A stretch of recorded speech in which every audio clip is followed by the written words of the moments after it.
रस्सी का जादू, हरियाणा की लोक कथा। एक बूढ़ा आदमी अपने परिवार के साथ शहर की ओर जा रहा था। अपने सफर के दूसरे दिन दोपहर के समय वे एक बड़े से बरगद पेड़ के पास पहुंचे और थोड़ी देर के लिए वहां आराम करने का निर्णय लिया। वह आदमी बेकार नहीं बैठना चाहता था, तो उसने रस्सी बनाने की सोची। उसने अपने बड़े बेटे को पास ही के एक नगर में जूट खरीदने के लिए भेजा। उसने अपने दूसरे बेटे को सब्जियां खरीदने के लिए और तीसरे को खाने का सामान खरीदने के लिए भेजा। उसने अपनी बहुओं को भी काम सौंपा। एक को उसने पानी भरने के लिए भेजा और दूसरी को लकड़ियां बटोर कर लाने भेजा। तीसरी वाली से उसने आटा गूंथने को कहा। जब उसे अपनी जरूरत का सारा सामान मिल गया, तब वह आदमी पेड़ के नीचे रस्सी बनाने के लिए बैठ गया। उस पेड़ में एक दानव रहता था। जब से उस आदमी और उसके परिवार ने उस पेड़ के नीचे डेरा डाला था, तब से वह दानव उन पर नजर रख रहा था। आश्चर्य की बात है, ये आदमी रस्सी क्यों बना रहा है? मुझे बहुत उत्सुकता हो रही है।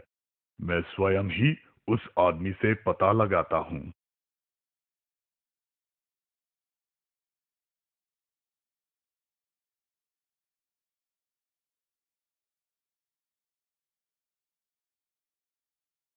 अरे आदमी, तुम किस लिए इतनी लंबी रस्सी बना रहे हो?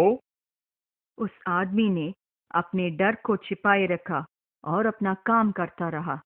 उसने बिना किसी डर के दानव की ओर देखा और कहा, मैं तुम्हें बांधने के लिए रस्सी बना रहा हूँ। दानव घबरा गया। भले ही वह शरीर से बड़ा था, लेकिन अंदर ही अंदर वह बहुत डरपोक था। वह उस आदमी के चरणों पर गिरकर दया की भीख मांगने लगा। हे भले आदमी, मुझ पर दया करो। तुम्हें जो भी चाहिए मैं वो सब करूंगा। ठीक है, मैं तुम्हें छोड़ दूंगा अगर तुम मुझे सोने से भरे संदूक का खजाना दोगे। दानव ने आदमी के आदेश का पालन किया।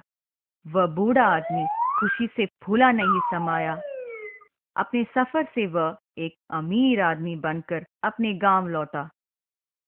जब उसके पड़ोसी ने सुना कि उसे इतना सारा धन कैसे मिला, तब उसने अपने परिवार वालों को इकट्ठा किया और दानव के निवास स्थान की ओर निकल पड़ा। वहां वो अपने बेटों और बहुओं को आदेश देने लगा, लेकिन उसके बेटों ने पेड़ की छांव छोड़कर यहाँ वहां जाने से इनकार कर दिया और उसकी बहुओं ने उस पर ध्यान ही नहीं दिया। उसे सब कुछ अपने आप ही करना पड़ा। आखिरकार उसने अपनी जरूरत का सारा सामान इकट्ठा किया और रस्सी बनाने के लिए पेड़ के नीचे बैठ गया। वह बहुत रोमांचित हुआ जब उसने दानव को पेड़ में से नीचे उतरते हुए देखा। अरे आदमी, तुम वो रस्सी क्यों बना रहे हो? आहा, मेरी योजना कामयाब हुई। दानव आ गया। तुम्हें बांधने के लिए, और किस लिए? दानव हंसने लगा। तो तुम डर गए हो। अच्छा होगा अगर तुम मुझे खजाना दे दो, नहीं तो मैं तुम्हें नहीं छोड़ूंगा। अभागे आदमी, तुम्हारा अपना परिवार तुमसे नहीं डरता।